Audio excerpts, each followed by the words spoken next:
I believe it's incredibly important to know who you are and to be that person regardless of whether anyone's looking. And I believe that to get respect, you have to give it. So I know from experience that a judge has a lot of power and very little supervision.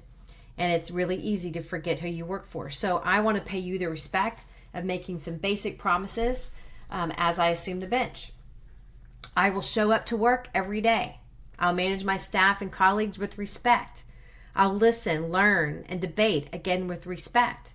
I'll remember who I work for and why I'm given the opportunity to do what I do as a public servant.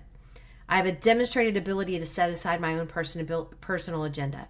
I understand that despite the fact that everyone around me might act like I'm special, the role of the judiciary is limited for a reason. I will respect its boundaries because I understand that what happens if we lose the sanctity of that institution is that we lose the only independent branch of government capable of effectively checking a potentially out of control legislative or executive branch, something that could prove to be quite important in the coming years.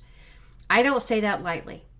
Like you, I have my own opinions about the various issues impacting our world today, but I've been a judge. I know how hard it is not to do what you personally want to do because it's simply not your role, but how important it is to respect the idea that the institution you serve, the judiciary, is more important than your own individual desire or opinion. Today, we tend to take the position that judges shouldn't have opinions or worldviews. They should be sort of a blank slate. But unless we're looking for unintelligent, uninformed people with no level of curiosity about what's happening in the world, that's an unrealistic expectation.